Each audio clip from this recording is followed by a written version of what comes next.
Thank you, Oksana, for the kind introduction, and welcome everyone. Today I would like to talk about the contested transformation strategies over something that Oksana has already described this morning, the conflict between what Oksana already called as green capitalism or green modernization strategies and the brown or black fossil capitalist regime.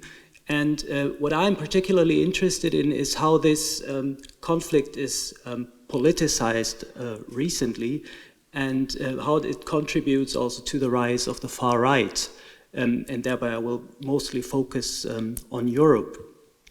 My observation is that the green capitalist modernization strategy creates, or rather reinforces, existing cleavages, especially socially, on a national level, but it also contributes to geopolitical divisions that I would observe especially in relation to China, but also other extractivist economies like Russia, for example, that heavily depend on the extraction and the export of fossil fuels. I would like to begin with just a short observation. Almost 5 years ago, the European Commission presented the European Green Deal, which was presented as a big success story. And by 2050, so is the promise, Europe will be the first continent that will be decarbonized. So the goal was twofold. First of all, it's an economic stimulus package, but at the same time, the idea or the promise is to decouple economic growth from the use of resources. And in this way, I think, on the one hand, the Green Deal is a reaction to the protests of the climate movements of the 2010s and onwards, until the corona pandemic mostly, especially the Fridays for Future movement, which was calling on policymakers to take responsibility for the climate crisis. But on the other hand, it's primarily intended by the relevant economic and political forces in the European Union as a strategy to adapt European capitalism to a changing geopolitical and economic constellation. I would like to refer to Matthias Berninger, the chief lobbyist of the German chemical company Bayer, who said, and this is a quote, "The transformation is actually an opportunity to increase Europe's global competitiveness." So there is a very strong interest of certain factions of European capital behind this idea of a green modernization strategy. Interestingly, also the chemical industry, which produces mostly a value that is very hazardous for the climate. But if we look at the Green Deal in numbers, there is 1/3 of the 1.8 trillion investments from the Next Generation EU Recovery Plan and the EU's 7-year budget, which will finance the European Green Deal. So this is a fairly big number, and the focus is on the electrification of the car industry, green technology, and renewables, with the promise again to finance green technology and thereby boost economic development and foster a new wave of capitalist dynamic development. However, 5 years later now, the situation both globally and in Europe has changed dramatically, and I would give you an illustration which I find very striking from Austria. The far-right Freedom Party has recently just at the elections this autumn, presented its new party program with the very frightening but also very telling title Fortress Austria. And there they state that climate hysteria and green politics endanger our economic prosperity. And therefore, the Freedom Party demands an end of the Green Deal. And it's needless to say that the Freedom Party won the parliamentary elections with 29%. So in the wake of the social shift to the right, environmental regulations are being partially watered down or abolished at a member state level, which is interesting because at the level of the supranational level of the economic European Union, you have this Green Deal, but at the same time on the national level of the member state, there are policy measures being enacted which are contradictory. In Germany, we have also ongoing conflicts over the transformation towards a decarbonized economy, and subsequently also how to adapt the German economic model based on the export of industrial goods. The still current government, led by Chancellor Olaf Scholz, started as the Coalition of Progress, which was advocating for Germany's green modernization. But hardly any of the proposed projects were implemented. The expansion of renewable energies is limited. The early phase out of coal by 2030 has been postponed following the suspension of Russian gas imports, and state funding for electromobility has been cancelled due to austerity measures. So again, there's a big, sharp contradiction between presenting themselves as the coalition of progress and the final outcome of economic of results for advocating for a green transformation. And if I were to map proponents of this green modernization project in Germany in particular, I would first like to say that climate change and decarbonization are usually seen as an opportunity to increase, in this case, Germany's global competitiveness and to preserve the country's industrial structure.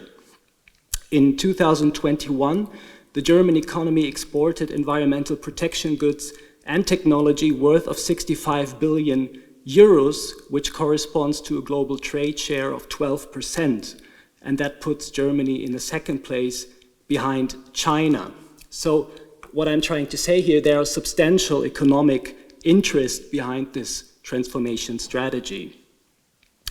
The German Minister for Economy, Robert Habeck, has shared a vision how he sees a decarbonized society, especially an industrialized society, saying, "Our vision is the wind turbine made of green steel that rests on a foundation of green cement, and the electric car that is not only CO2-free, but also made of green steel." So there is this whole process of economic production which is decarbonized. And at the same time, there are proponents of the fossil, or so to say, brown capitalism, which calls for technological openness, a slogan of an alliance from the far right over conservative parties to liberal middle class and liberal middle class representatives like the German FDP party. And they campaign for the preservation of the combustion engine, or like in Austria, the current government, which consists of conservative and the Green Party, recently voted to overturn the already agreed ban on new registrations of combustion engines from 2035. And for me, it's striking, or it's kind of the goal is to explain the electorate support of an anti-ecological agenda. And here I would like to refer to two aspects that I would find particularly important. First of all, projects such as the Green Deal, which are intended to modernize capitalism ecologically, exacerbate social inequality because they shift the transformation cost onto employees and people affected by poverty. So the attempts to decarbonize the economy causes uncertainty and resentment, and on the contrary, petroculture, a term that Imre Sheman and probably also other people here use, guarantees them a relatively good social income and also a renowned social position in society. Modernization projects that are already under pressure from the right, such as the phasing out of the combustion engine and car, or the replacement of heating systems, are therefore perceived by many people as a kind of ecological austerity policy. Not to say that bioproducts or electric cars are much more expensive than not biological food or the traditional combustion cars. The authoritarian right is tapping into this dissatisfaction by criticizing the anti-social ecological restructuring of society, denying the climate crisis itself, or at least downplaying its negative consequences. A second reason that I would also detect is what I would is that that the far right attempts to defend petro-masculinity. The term comes from Kara Daggett and is intended to illustrate that masculinity in the 20th century was essentially linked to fossil capitalism, which is emblematic in the context of big cars. So the promise of the authoritarian right is to preserve or restore the good old days and the associated gender relations. However, and that would be kind of the cleavage that I've described on the national level, there is also an increasing global or geopolitical component that has been reinforced by the green modernization project. According to the emissions database for global atmospheric research, global emissions have grown faster than the world's population since the first World Climate Conference at the end of the 1980s, namely from 22.7 gigatons in 1990 to 39 gigatons in 2023. And the rapid increase is mainly due to the industrial development in China. It's interesting to see that while annual CO2 emissions in the EU countries fell in this time period from 1990 to 2023, and even emissions in the US fell slightly, emissions in the People's Republic of China increased more than fivefold.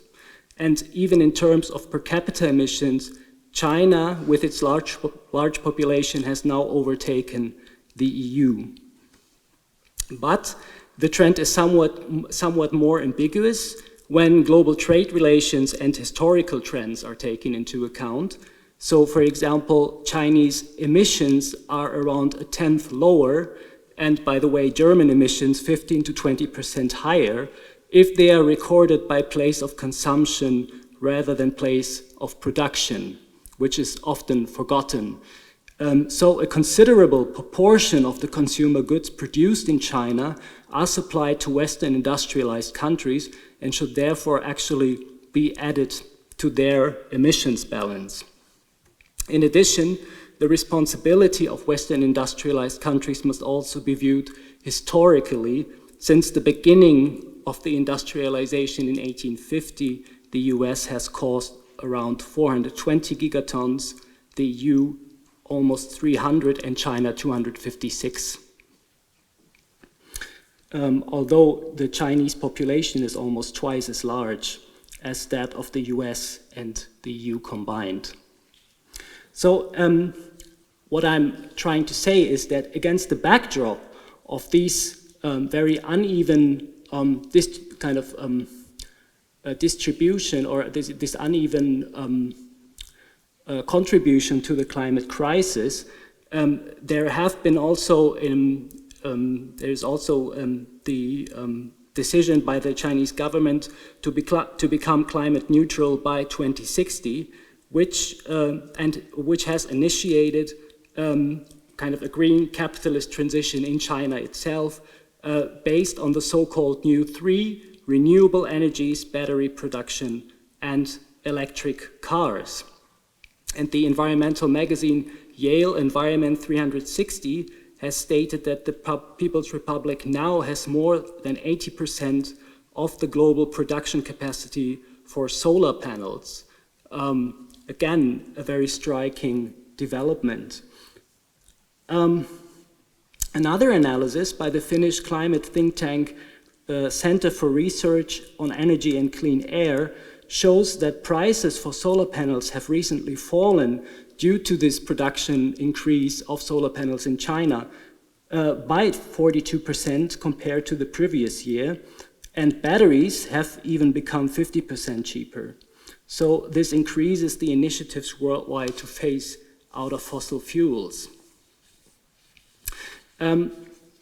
Another, in this same research presented by the Center for Research on Energy and Climate Air, it has been stated that battery production, e-cars, and renewable energies have replaced the struggling construction industry as the driver for Chinese economy. So this ideal development that I've described for European and German industry, that these investments in green technology would create a new dynamic development of capitalist economy, this has kind of taken place in China already. However, this development is again very ambiguous because the boom in e-cars, batteries, and renewable energies is causing new environmental crises both in China and globally, particularly in the world's mining regions. And China is continuing to rely heavily on fossil fuel power generation to meet its growing energy needs.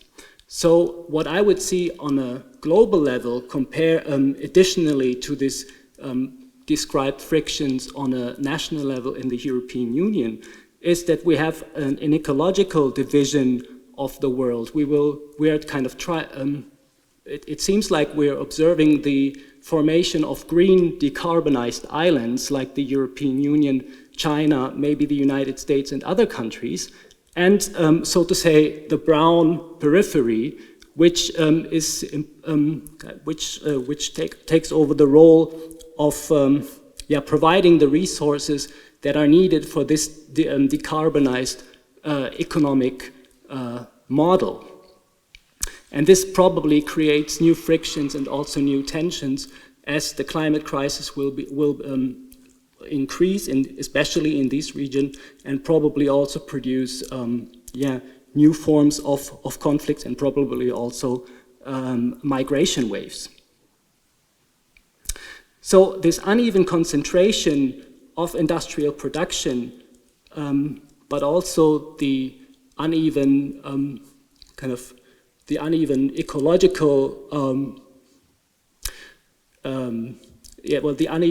ecological division of the world contribute to the rise of the far right in the West. It's, I think, very telling that Donald Trump's agenda is specifically focusing on China, especially criticizing the economic potential of China and the uneven trade relations between the US and China. And Western and especially US hegemony are also based on the control of global oil streams, which is also secured by the military presence in the Middle East. So climate crisis and the mitigation of its outcome have the potential to become also a geopolitical conflict. So the goal of my speech today was really kind of to show or to link these cleavages on a national level that I observed that are intensified by this green capitalistic modernization project in the European Union, but also the potential geopolitical outcomes that they entail, and the way how they, in my opinion, reinforce and intensify our already existing cleavages instead of mitigating them. Thank you very much.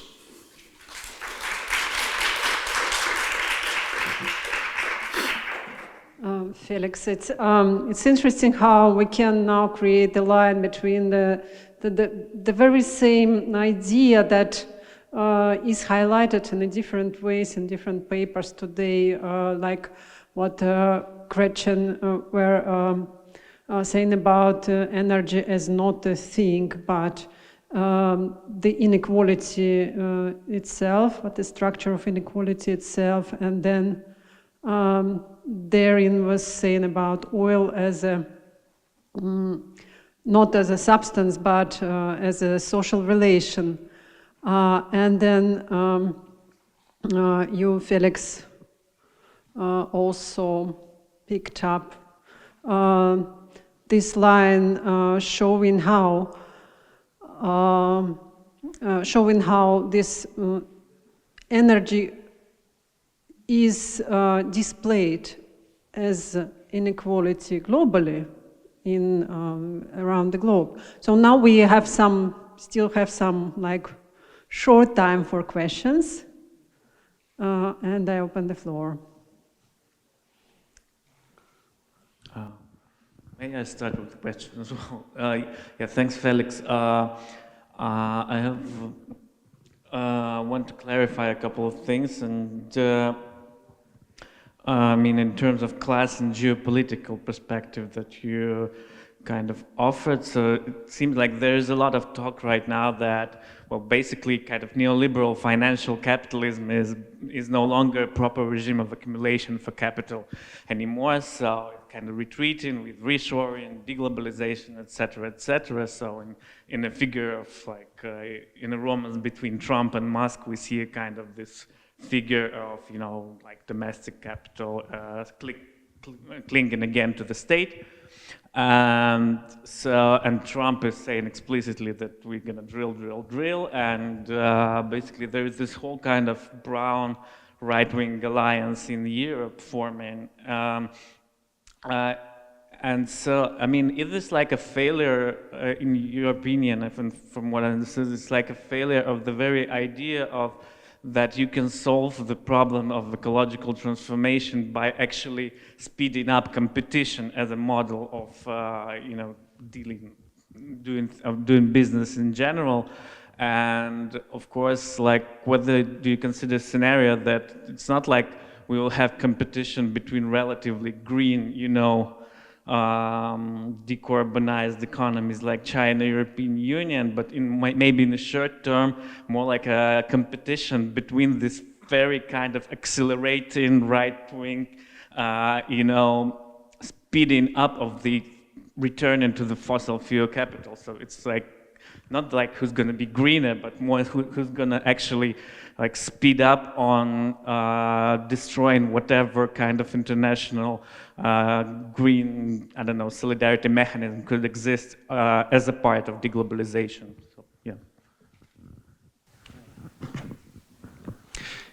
Yes, I mean, I start with your second question. Definitely, the question is not only which of the green economies, be it the US or be it the European Union or China or other ones, are going to be more competitive on a global scale, and whether that might clash, but also how I don't mean that to be disrespectfully, but this brown periphery, this still fossil or even neo-extractivist green periphery, which would then kind of extract the resources that are needed for the decarbonized green societies, how they will be integrated in this new global economy, right? And this definitely creates frictions already. I mean, we see that, for example, in Russia, where the debate on how to move on after, how to phase out of the oil and gas, and whether this extractivist mode of development is actually possible to continue in the next 30, 40 years, given the decarbonization strategies in the center, that this is creating frictions. So I would say that this is a very, very turbulent kind of geopolitical setting where it's very unpredictable also to think about possible conflict resolutions, right? So I would rather say that the possibility of increasing conflicts, especially also on this climate agenda, will be very possible and is very likely to happen. By the way, the Donbass, the eastern part of Ukraine, that is partly occupied by Russian forces, is also from an economic point of view interesting, as there are large deposits of those raw materials that will be important for this green capitalistic development strategy. So there are already debates on, for example, the ecological kind of dimension of the war between Russia and Ukraine. So yes, there will be most likely an increased conflict in this regard. Your first question was? Yeah, more like you talked about how basically like right-wing parties in Europe, they revolting against the supra-state sort of Green New Deal mechanism that tried to, how to say, transform the economy from above, but it seems like it's kind of conflict between two parts of, ruling elites and like between the cleavage within one class of a sort, or you see it somehow differently. No, I think the interesting aspect about this green modernization strategy is that it's very technocratic, and that that the idea of democratic or socio-ecologic transformation, which would be probably a rather democratic process, is usually left out in this debate. And you can see that very clearly in the case of Serbia. So Serbia now is important because there's a lot of lignite, which is important for the electrification of the car industry. So there have been for a long time ideas to extract lignite and export it to the European Union, but due to and this kind of ideas already started in 2018 and 19, and then there was a strong mobilization around this issue by local ecologic initiatives, which finally led to the decision by the Serbian government to stop the extraction. And then after a meeting of the European Union Commissioner Ursula von der Leyen and President Aleksandar Vučić, again, they reinforced the idea of extraction of lignite, and finally this year signed an agreement to extract and export lignite from Serbia to the European Union, although it's harmful for the environment, and also from a democratic point of view, there are lots of doubts about the Vučić government in Serbia. So this is very contradictory when you see this promise of green decarbonized society and democratic development at the same time. The same could be said for the European Union in lots of regards, right? And especially with regard to the question of migration. So I think it's really rather a conflict between, this conflict between brown and green capitalism is really a conflict of various factions of capital that are struggling and kind of contesting over certain development models that are going on right now.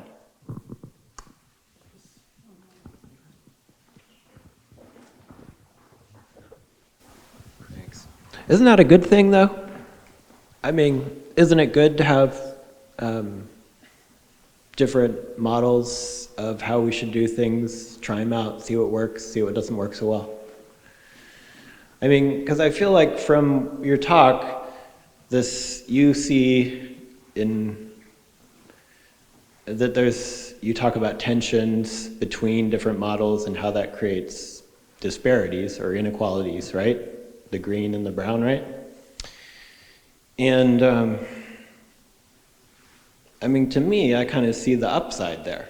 I'm like, well, we have to do that, Felix, so we can see the results, and so we can make a good judgment about how to do things. Isn't it helpful for us to have the freedom to develop differently so we can guide ourselves better? Well, I'm not sure how the population is really included in this process, and to what extent the population, be it in the European Union, Serbia, or other countries, really has an agency in this whole contested development, right? That would be, well, what I observe is that I'm not talking about the brown or black kind of fossil capitalist model, but rather the green modernization strategy. It's based on very technocratic ideas and also very technocratic forms of government and governance and regulation. Also, I would the specificity about the climate crisis, that is probably the first crisis in humankind that gives us a very limited amount of time to act in order to, prevent the worst outcomes of global warming to happen. So we have a time frame of probably 25, 30 years, and this really poses the question of democratic governance and organization and democratic participation of such a process in a completely new way that has never been, the case before. So I think that would actually demand a stronger participation of initiatives from below, of direct democratic forms of participation that I don't see right now. So my point is that this whole, struggle on forms of development that are currently taking place in Europe and in Germany in particular are usually are not taking place completely without the democratic participation, but it's really reduced to technocratic forms of governance, and I would heavily criticize that.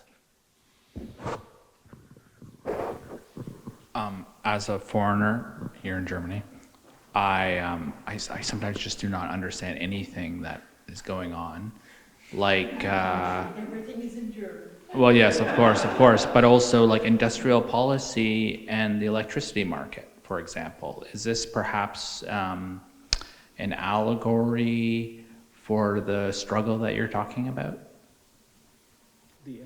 The electricity market. Well, yeah, sure. I mean, how can you make a civilization or a transformation when electricity has become so expensive? It seems, or even just try to have a society, or suggest that people should convert to heat pumps when maybe you just don't even want to turn on the heating because electricity is becoming so expensive. It just seems like, who thought this up? Or I don't know, it just was, in terms of green and brown capitalism, it really encourages, it's like, I'm glad I didn't get rid of my boiler, or I'm going to go chop down that tree and I'm going to keep warm with, wood. Well, the development of the electricity market and of high prices is also a result of deregulation in the European Union. So since the early 1990s, there have been strong attempts on the supranational level of the European Union to deregulate key markets, markets that would be very important for regulating certain political processes, but also that provide basic needs for the population, right? There would be heating or electricity, for example. There would be housing, right? Which is a very a burning question, not only in Berlin but all over Germany now. And also the whole question of regulating energy relations. This has all mostly been privatized and deregulated. So states, or be it on a national level or the European Union, hardly have any means to interfere to regulate prices in Europe. So I would say this is, again, from a democratic point of view, this is a very difficult question, because that that contributes to high prices, right? And leads to the fact that a lot of people are really thinking about turning on the heating, because they're not really sure if they can afford to pay it at the end of the month. So but that also just makes or illustrates very clearly that in order to kind of regulate political process or economic processes, the state has to control certain economic sectors and branches, because if it is privatized, the control over these branches is obviously very difficult. So this also is one of the problems why people perceive ecological modernization strategies in Europe as anti-social, because as a result, the heating prices are going up, and it's difficult to pay to pay all the bills at the end of the month.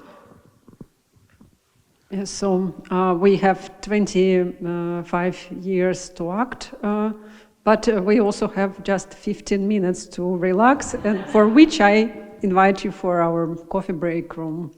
Yeah, in 15 minutes we reunite here for our wonderful keynote lecture. Yeah.